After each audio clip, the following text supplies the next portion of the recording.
the process is just completely different. So like, for example, you have a can in front of you there. If we were to 3D print that can, we would basically be able to just take that file, a 3D file of that can, throw it into our slicer program, and throw it onto a printer, and it would be able to do it. It wouldn't have much of a hard time with it. It would actually be pretty straightforward. It wouldn't be that difficult. Now, if we had to produce the same can through injection molding, it's going to be a little bit difficult because... Welcome to episode 3 of Unmuted. I am here with... Parm Doot. And I'm Ty Davis. Today, we're going to be talking to you about 3D printing and how we used it as a company, how it's being used across the industry of hardware, and what it means today versus what it meant 10 years ago. So talking to Parm, who's the expert, who had no choice but to be here because...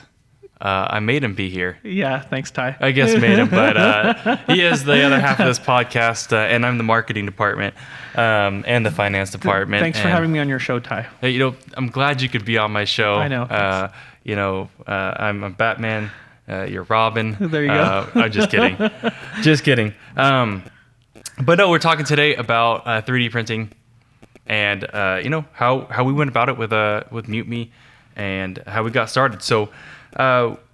When we first kicked off this company, 3D printing was at the very beginning of how we started looking at our prototypes, how you started creating prototypes. So if you could just give us a little insight about what was the thought process around, have 3D printers and we got to get some prototypes going, and just walk us through that kind of unknown at the time of getting some kind of MVC going. Yeah. So or MVP. MVP, yeah. So what happened was in the very, very beginning, the very first meeting we had as a company, I was already thinking about how am I going to prototype this, right? So, you and Scott and Sam and Handeep and Brittany, you guys are all focused on different things. I'm focused on the product itself.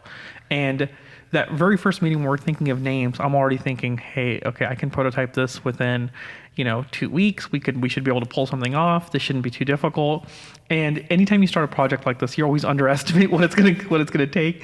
But it's actually not that difficult to get started. So I was already kind of taking steps to start, asking you guys questions with respect to, hey, what do you guys want from this product? Kind of starting to work on those design iteration type questions. And then after I had some answers, I got to work. And so I use, I touched on this before a little bit, but I use a lot of different programs, and, I use a free program called FreeCAD. I fired it up, drew a few cylinders, got some stuff going, designed the buttons, designed some of the stuff, and had a kind of working prototype within just a few days, and was able to 3D print it at the house because I have a small, what I call a print garden, not a printing farm, but a printing garden at the house, and just kind of started that off and kicked it off, and we were able to produce something pretty quickly. Yeah, and so, when he says he has a printing garden, it's one of the first times I went over to Parm's house, and this is, these 3D printers, I didn't know it was called farms or gardens, or yours is a garden, but this is just, it's in a room that's right next to the kitchen, right next to the dining room. I was having dinner 6 feet away from, prototypes being made. And it's one of those rooms that I think you could set up an office normally. There's no door on it, or someone can do their homework in there and stuff. But not for you. You just had 3D printers, knocking out some prototypes there. Not even just for our company, but I guess prior to this whole company, everything being started, you already had you were into 3D printing. You were doing things. Tell me a little bit about what got you into 3D printing. Sure. Yeah. So when I was in high school, actually, I took my first drafting class, and it was CAD, right, computer aided drafting back in those days, and it was like a 2-dimensional drafting app, and it wasn't anything super fancy, but it kind of exposed me to digital design and designing things in the digital world that someday may actually translate over into the real world. And so when 3D printers got cheap enough, I took the plunge and I bought one, knowing that I already had the skills to do basic design work, right? And so nothing fancy, but basic design stuff. Then I started looking out for software, and I came across all kinds of different software. I kind of defaulted to the free version of an open source software just because it reminded me of the good old days of of drafting. And so I got this free version of the software. I downloaded what's called a slicer program, and I got to work making things for my daughter. And it was just little things here and there, little things from around the house. And one of the first things I made for someone else, not for myself, was for my baby girl when she was born. There was a camera mount on her crib. And we wanted to be able to see her when she was sleeping. We can go around the house no matter where we are. Just placing the camera there would be dangerous because it could fall on her. So I made a little mount for her, And then as she got older, she has this little Power Wheels Jeep. It didn't have a cup holder, but kids always need to drink water, right? And Handeep, my wife, would be chasing her around with her water bottle. So I printed her a cup holder for her Jeep. Just little things along the way. But what started with it's like a lot of other things, right? We start with one printer and you're making something and you're like, man, it'd be so much faster if I had two printers, or I could do twice as much, right, with two printers. Then you have two printers, and then next thing you know, you have three printers. And I had three printers for the longest time. And then when COVID happened, we actually got into working with one of the local hospitals for a project, and local tech company here. It's a Fortune 50 tech company. I've never heard this story. Yeah, and so it's the Fortune 50 tech company here in town, and they actually had a project where they were taking in face masks and face shields.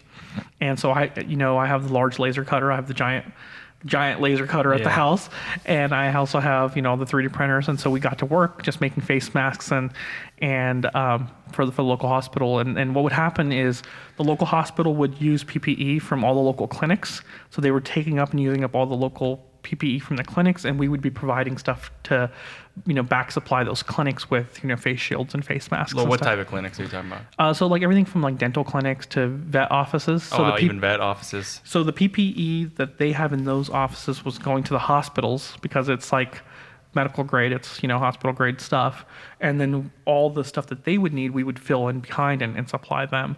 And I think we made 900 masks and face shields. So how many 3D printers did it take to make 900 masks? I think at that point I had 7 3D printers. Oh. Yeah, at that point 7 or 8 at that point. Yeah. And how many was each producing per day? Each one was producing about 7 or 8 per day, and sometimes up to 10 per day. And so it would just depend. And they were just running all the time. Oh, wow. Yeah, and so just kind of... Like I said, having dinner, and right next to you, it's making a mask that actually is contributing to a huge, problem, issue, pandemic that we're having. That's super cool. It was a super fun project, and we just loved it. And we actually got it to a point where we were submitting our designs back up the chain, to be like, hey, you guys can produce these masks even faster. We've, shaved off another, 15 minutes from this build or another hour from this build process, and because you're trying to produce them as quickly as possible. And then we got to a point where we were making them disposable. And so we were producing with PLA, and they were flexible and disposable, so they were one-time use. Because a lot of people, the other people that were making them, they were being treated as disposable by the clinics and the hospitals, but they were being made in a non-disposable way. And so we started making them to be disposable. So just because they were already going to dispose of them anyways after one use or two uses. It's a great story of improvision and using a community of all of you that were using 3D printers around here, right? It was all so to share information. I mean, it's like open source. Yeah. In a way of let's get to the best. So we're here in California. 3D printers are everywhere.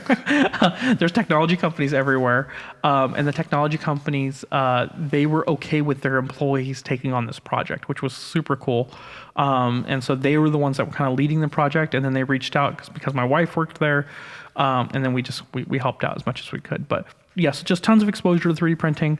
Been involved with 3D printing my entire adult life, or at least with 3D modeling and 3D printing in my whole adult life. And it's something that has just been extremely beneficial for me personally. I've used it left and right to fix things around the house, do things at home, and everything from, if you go to our house, right, there's a vacuum mount where the vacuum mounts. So you're like a walking Alibaba, basically. With 3D printing. Of 3D printing, you just make whatever you need accessory wise. Yeah, just make whatever you need because it doesn't take very long. My favorite tool is I have these calipers, right, that are in my office right now, and I'll just go over and I'll measure something, and I'm like, okay, that's 35 millimeters, perfect. I can go to the computer, 35 millimeters here, this here, that there, and within a couple hours you have what you need. So it's actually extremely powerful because you can do things and make things pretty easily, and anyone can do it. So that mindset, and I think not knowing you when you were doing all these things before we came together, that mindset into approaching how we started creating our first prototypes and everything. What did you what was the process? Just straight up, what was the process? Okay, we have an idea. Here's the idea, and then you get going on your prototyping. How do you go about? Yeah, so the process for us was a little weird, right? So when we started the company, we had no idea how many we were going to make or how many we were going to sell. So originally we started off with a 3D printed prototype just for our own purposes, right? And we shot video with it. I don't remember if I know you remember the clicky button, Yep. right? The clicky button, right? Just had certain RGB LEDs in it. Just very, very basic prototype. We launched our Kickstarter campaign with that. Then our Kickstarter campaign isn't doing well. So and this is kind of weird to say that's not doing well because from everyone else's perspective, it's doing well, right? It's almost about to hit its goal. We still have, we're 25 days in. We still have 20 days left, right? We're almost going to meet our goal. And so for people But a lot of times, like Kickstarter, you set a goal, and the goals, it's kind of a psychological thing where they tell you to set your goal lower so you hit it, but the expectation that once you hit, like for us, 15,000, that people are going to want to be a part of it, so it's going to skyrocket it. Yeah. And so at that time, we're about to hit a goal, but that meaning that we are going to probably have to 3D print all the products that are going to the recipients. Yeah, and so what happened was we have the clicky button. We're at 14,000 of the 15,000 of our goal. We're like, oh snap! If we have to produce these by 3D printing, that's going to be absolutely horrible. We decide to change the design. One of the reasons for that was we were not doing well. If the clicky button was doing great, we probably wouldn't have changed the design, right? We would have left it alone. And so the market was telling us that it didn't absolutely love our design. We changed the design. We designed it in a way to where we can 3D print it. So, we made the design smaller. We made it capacitive touch so it's easier to manufacture. We took components and we simplified them and gave the user more options. And all those things resulted in a better product ultimately, and also something that's easier for us to manufacture on our own because we thought, you know what, at the end of the day, we're going to probably buy 5 or 6 of these 3D resin printers. We're going to sit here and for the next 3 months, we're going to make some every day and ship some every day. And we're going to make them by hand. And that's what we're going to do. And when this project is done, we're going to dust our hands off and I'm going to say, nice to know you, Ty. We'll have dinner. We'll have dinner every once in a while, right? Moving on. But moving on, this was not a success, right? And that's not what happened. We changed the design. We launched with a marketing company, and things just took off. So people loved the new design, and the product turned into something else. And so the product that we had designed originally for 3D printing was no longer viable.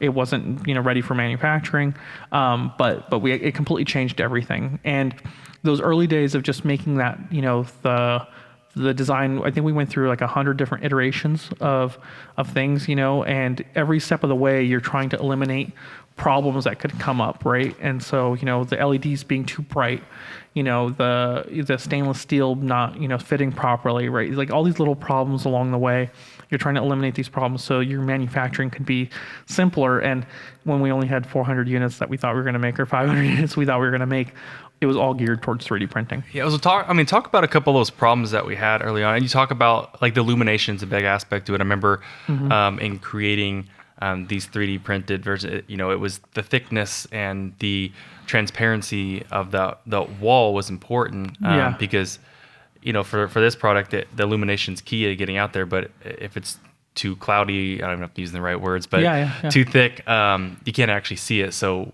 what was your thought process in trying to get that illumination to where it needed to be? So in the very beginning, the LEDs actually faced outward. So once again, we think we're going to make 500 of these.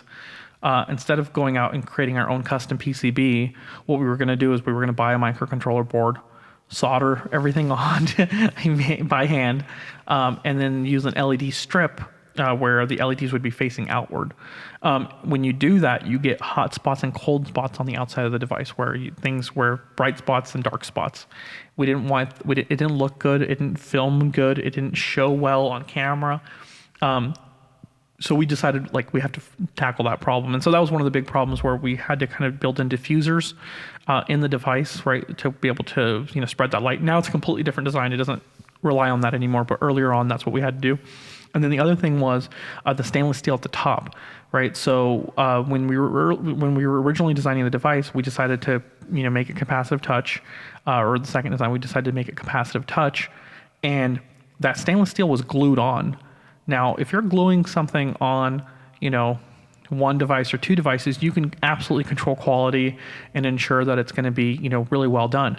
If you're gluing a couple hundred, or if you're eventually with 16,000 towards the end of the campaign, you cannot control quality. That is a quality control nightmare, where eventually that's going to come back and bite you in the butt. And so you have to kind of tackle those types of challenges when you're designing something. And that's, it's important when we're the quality aspect, right? Because when we look at, and you're talking about the glue coming over, and if someone's opening up that packaging, which I spent such a lot of hard work making that packaging real nice. I want that product that you worked on to look just as nice as the packaging.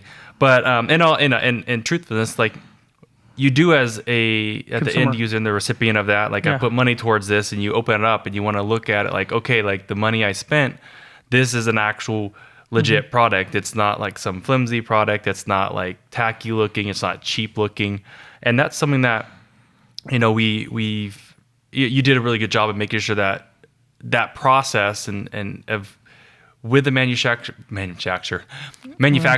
having them produce that it came across here. But there was a lot of worry there, like you mentioned, and making sure that when it got into the hands, that it was legit and looked good. But even today, we still can't, it's hard to please everybody. And you're still making improvements. You're still making improvements. And one of the things that we've heard most about this product is the weight. Yep. And it has nothing to do with the how it works and the efficiency and just how the software and the hardware piece. It's an extremely light product.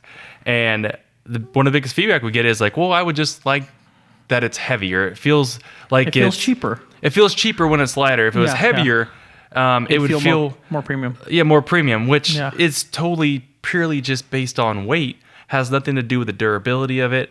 It's just people want it to weigh heavier. So it's like the funniest thing when it comes to products, right? So different products get classified differently based on different aspects, right? And so when it's a bike, and we've talked about this a little bit before, people go out of their way, spend thousands and thousands of dollars to go get the bike that's made with more advanced materials, so it's lighter, right? Tennis rackets, right? You want the lightest tennis racket possible, right? So different products have different attributes that are associated with it. Desktop accessories, historically, have always been heavier, and it's one of those things that we kind of made a mistake on. That's realistically, because we went with higher quality components, higher quality plastic, which meant that it would actually be lighter than if we had gone with cheaper quality plastic. So we're using a polycarbonate plastic in our device. You can literally stand on our device. You can take the device and chuck it across the room. It's not going to break. You have a hockey match with it. You could play hockey with it. Yeah, you could play hockey with it. It's not going to break. It's actually extremely durable. Now, we don't recommend you do that, but it's actually extremely durable. And maybe one of the videos one of these days, I'll actually stand on one of the devices to show throw it against our brick wall here. Yeah, I'm like 220 pounds, so I can stand on the device and it's not going to shatter, crack, or have any kind of distortion at all. So it's an extremely durable device, but the way people perceive quality is based on weight. And so that's something that we are working on for future iterations of the device. We are going to make it heavier. We haven't decided yet if we're going to use a lower quality plastic to make it heavier, which is what everyone else does, or if we're just going to add some weight to it.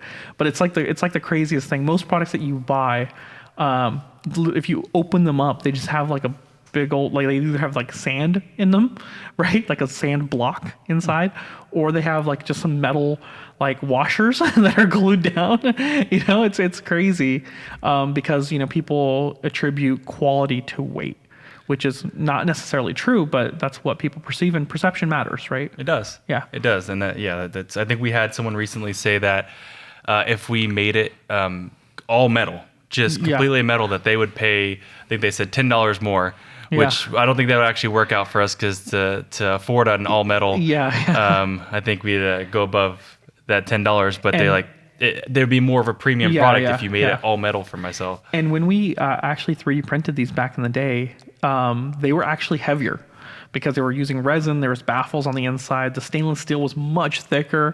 We went to a local metal shop, remember? Which is hard. We were trying to source stainless steel, and people were like, "What do you want? What do you want? Like, you want like tiny little round pieces of stainless steel? Like, what are you guys building over there?"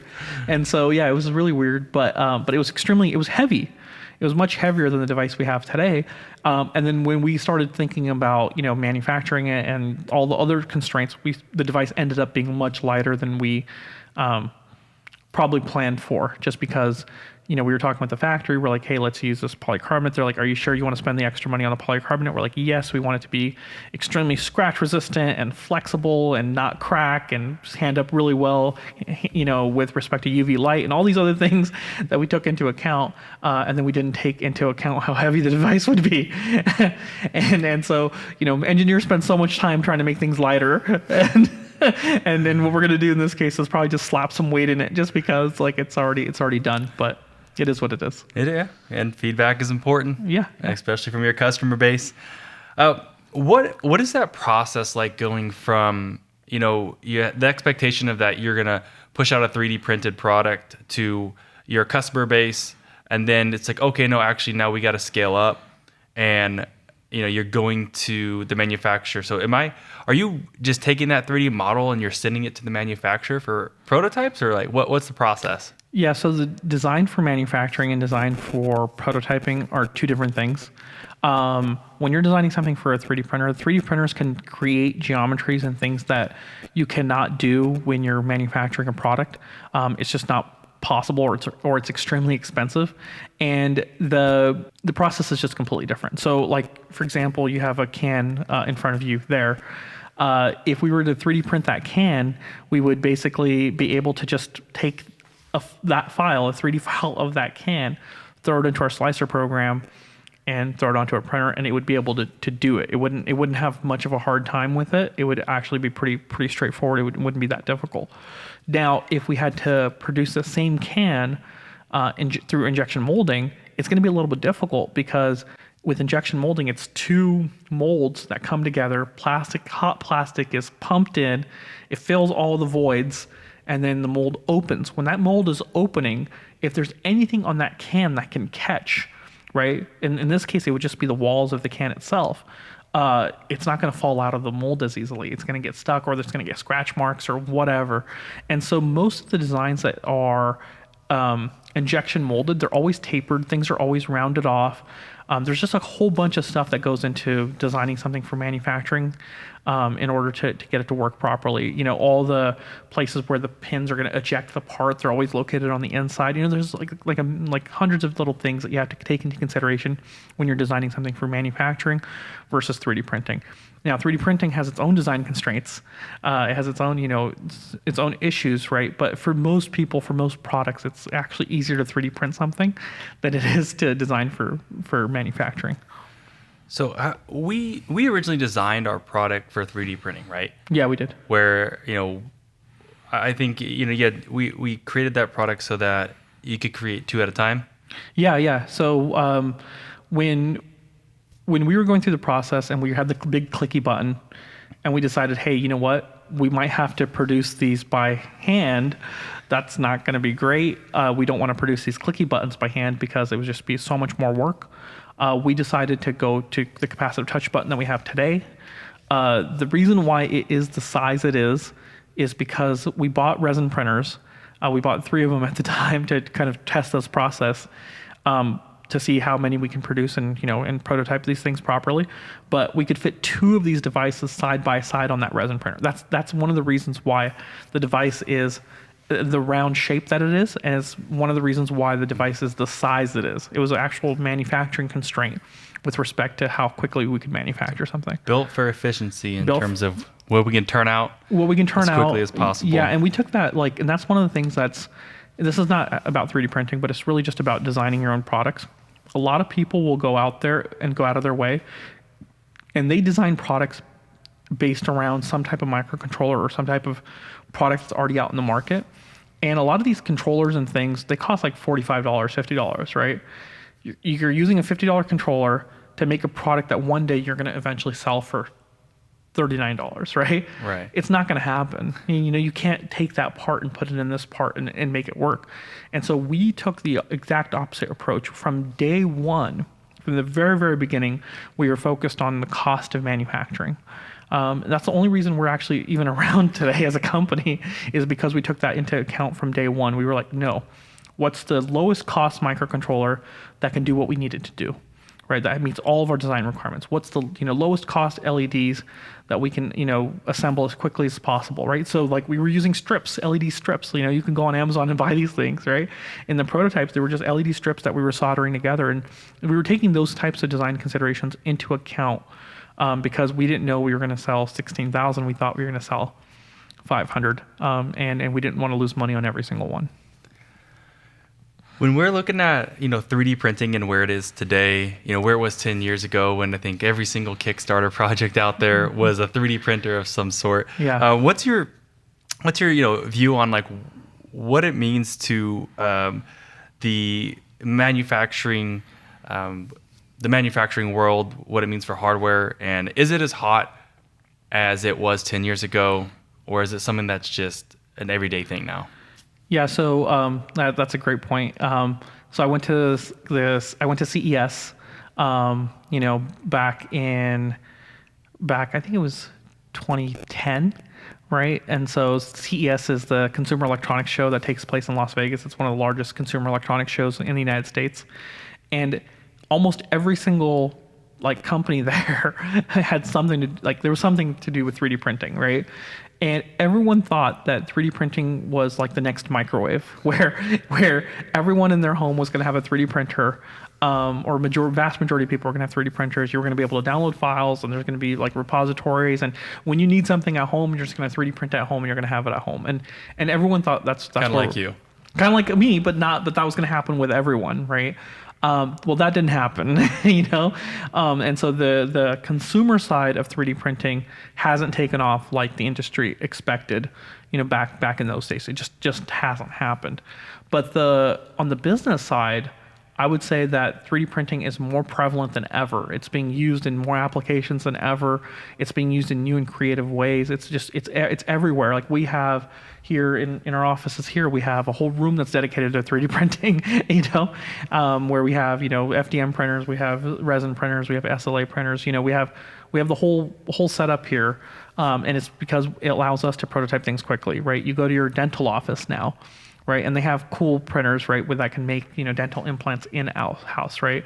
So 3D printing has definitely taken over with respect to commercial applications. It's definitely in a lot of commercial applications where you wouldn't expect, but it didn't take off on the consumer side like people anticipated. So it's not as hot as it was, because most people, when they think of most people generally, when they think of products, right, you don't think of business to business products. You think of direct to consumer. You think of consumer products, right? You think of consumer goods. And so because it didn't take off as much on the consumer side, it's not as prevalent, as everyone thought it was going to be. What is one of the, talking about the commercial side and just what is one of the, I don't want to call it the craziest, but the super cool things that you've seen 3D printed used for? Oh yeah. So it's a really good question too. With 3D printing, there's been a lot of advancements with it, and we have a thing called laser sintering, and it's basically what it's doing. What they do is you take tiny little metal fragments, like a metal dust, basically, And you know how we have our laser engraving machines here, right? And so a laser goes and basically vaporizes a bunch of metal. Very similar process, but the laser is running at a lower temperature. So instead of vaporizing the metal, it goes over and it fuses metal together. So it just kind of creates bonds in the metal. And then an arm comes by, deposits even more dust, and does it again and again and again. And next thing you know, you can produce metal parts. So you can produce metal parts on a 3D printer. They're using those parts in nowadays. They're making rocket engines with these things. Rocket engines. Yes. So they're using they're using 3D, really advanced 3D printers to make rocket engines, metal rocket engines. And so then that part comes out of the printer. They take it to a special oven. They turn the temperature to, on the oven just perfectly, just to the right amount, to where all those little metal pieces fuse together even a little bit more. It gets a little bit more tightly packed. They pull the part out of the oven, and now you have a working rocket engine. Working rocket engine. And so that's one thing. I talked about the dental implants at your local dentist's office, right? Like, can you imagine 20 years ago telling someone, or 30 years ago telling someone that your local dentist office is going to be able to make fake teeth? Like, that's just crazy, right? There's houses being printed with 3D printers, right? So full-blown houses. There's ice sculptures, right? That's one of the cool applications that I wanted to start this business a long time ago, where I was like, what's going to be really cool? Custom ice sculptures for people, Hey, you don't have to do the sculpting, right? It just 3D printer. It just 3D prints, click and right? go. Yeah, it's printing water basically. It's freezing as it's going, and ice sculptures and cakes, right? So writing on cakes, right? And doing all kinds of different applications for that. And so just that application, making food, right? Dental implants, rocket engines, houses, right? It's taken over in commercial for sure. And it's definitely it's a technology that's like much more prevalent than it was just a few years ago. So yeah, that's the rocket engine stuff is super cool. There's another company out there now that's making a full-blown rocket. So the body of the rocket is being made with 3D printers. And so, and these companies are successful. So it's not just like, oh, they're doing it. Like, oh, this is we'll see where this goes. No, this is. Yeah, I assume you got to have some money to be making rocket engines. Rocket engines, and to afford the 3D printers that are doing that. Yeah. So, and some of these companies are creating the technologies to create the thing. And so they first created the 3D printer. Once they've created the 3D printer, they're like, hey, what would be really cool with it? What we can make with those rockets. We're going to make rockets. And so, one thing leads to another. Shoot for the moon, right? Yeah, shoot for the moon, literally and figuratively. And so, yeah. So with your vast experience, you're maybe not creating rockets yet.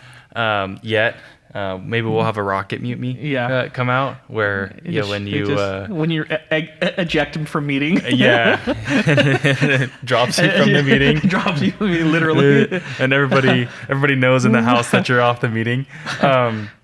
Let's just talk about some of your experiences with 3D printing. And what was, if you can recall, I don't know, top 3 or even just your top one. We'll do that. Top 1. The biggest 3D printing problem you had to overcome and how you resolved it. For Mutiny, it was really the biggest problem is kind of a unique question, because it's like sometimes it's multiple problems. It's not just one.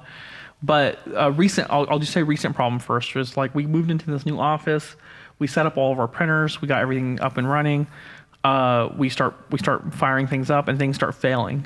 And so we don't know why they're failing right away. It took us probably a couple days to figure it out, because we set everything up and we leave because we're so accustomed to that. We're like, we got other stuff to do. We're not watching everything.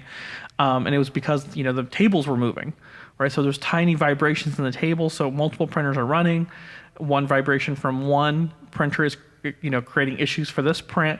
This printer is creating issues for this printer. Those tiny vibrations were adding up. And so, there's problems like that. And then there's problems of manufacturing, right? And so when we were designing the Mutiny, like the light dissipation problem was a big one, right? Creating the baffles was a big one, trying to get those to work properly, getting the glue and the stainless steel. So when we thought we were going to produce these by hand, and we were going to glue the top onto the device, we figured that would be a huge manufacturing issue. So there's like little problems like that. Like I wouldn't say there's anything that was like so challenging that it was like, oh my God, we couldn't figure this out. It was more along the lines of just having small problems, because 3D printing isn't one of those things that's like it requires a high degree of skill to get started. You can actually get started with a pretty low degree of skill. I mean, kids are doing it. You know, there's Yeah. kids out there that So are. what are the top three things to get started in 3D printing? Yeah, so with there's three aspects to 3D printing. There's the program that you design your model in. There's your slicer, whatever is actually converting that 3D model into what's called G code, which is instructions for the 3D printer. And then there's your 3D printer itself. And so those are the three components that you need in order to actually do something. Now, the 3D printer itself, a lot of times, like once again, here in California, your local public libraries have 3D printers. I'm pretty sure, yeah, a lot of libraries have 3D printers. You don't have to buy your own if you don't want to, but they're fairly inexpensive now. You know, they're, around, $150 to $200 for a decent 3D printer. Your 3D modeling program, once again, we've built this entire company using a free 3D modeling program. Now, that's not what I recommend. I recommend people using like Fusion 360, which is, as long as you're making less than $80,000 a year, you can use it for free. If you're making more than 80,000, then you can't use it for free. So we still use, the free software that's open source because we don't want to pay for it because we have to save money everywhere we can. But everyone has, each one of those components is fairly low cost. For $200, you can get started with 3D printing and have your own 3D printer. So, I wanna get started on 3D printing. What's an entry level? Like, you're kind of inspiring me here to have my daughter, and she loves to make things. She loves to create the idea, make things. Right now with Play-Doh, but let's take her to that next level. What's something that you'd recommend just off the bat? Playing around with, yeah. Yeah, playing around with. Yeah, so I would recommend anyone that's watching to fire up their browser and type in Tinkercad. It's a 3D modeling program. Once you start playing around with that and start developing 3D models, you're going to want to eventually print one. And then at that point, you can either buy a printer or you can take that file and take it to your local public library and have, and print it there. But it's a very inexpensive way to get started. So Tinkercad would be the software. Slicers, a lot of times your printers you buy, they come with slicers. So just use whatever the slicer the printer comes with. Otherwise, you can download any, 3D slicing program and use that. There's a bunch on the market. Just use your favorite one or use any one. It really doesn't matter. And then lastly, your printer. So the printers, I wouldn't recommend anyone go out there and spend a couple $1,000s. I would say go out and spend $200, maybe $300 on a printer. There's a bunch of printers in that range. We use Creality-based printers. We use the Ender 3. That was my, CR10 and Ender 3 were like entry-level printers. They're fast. They're small. For small things, they work great. You can probably get one for $150. And so that's what I recommend for most people. Is there any type of like, okay, I got my 3D printer. Like, how am I choosing the resin that I need to use? What's the thought process there? Where do I start? Yeah, so there's resin-based printers, right? And then there's 3D printers that take basically a filament. I would recommend that you use a printer that uses filament. I wouldn't recommend a resin-based printer for most people. The resin comes in a variety of types. PLA is the basic material for most 3D printers. That's what I would start with. You can use PETG, which is a more advanced material, it holds up better in like hotter temperatures and stuff. But for most people, if you're just getting started with this, go buy a roll of PLA, $20. Go buy a printer, $200, $230, $240 maybe after tax, shipping, everything, and you have everything you need to get started with this. So just because for myself, I want to know like if I'm using 3D printer or anything, like what? Because I know I've seen our setup. I've seen you have your setup at home. Is there any kind of like safety precautions I need to take in like making sure that I'm not doing anything stupid? Especially if I'm like bringing my daughter into it and we're all entry level, like what's the precautions that I need to take? Yeah, so you don't want to let your kids do it by themselves. So the 3D printer, there's resin printers and then there's FDM printers. Resin printers, I do not advise those for entry level for most people. The resin itself is, although it may not be toxic necessarily, it's still not great for you. It's still an irritant. And if it gets exposed to any kind of UV radiation, it will get extremely hot and can burn you.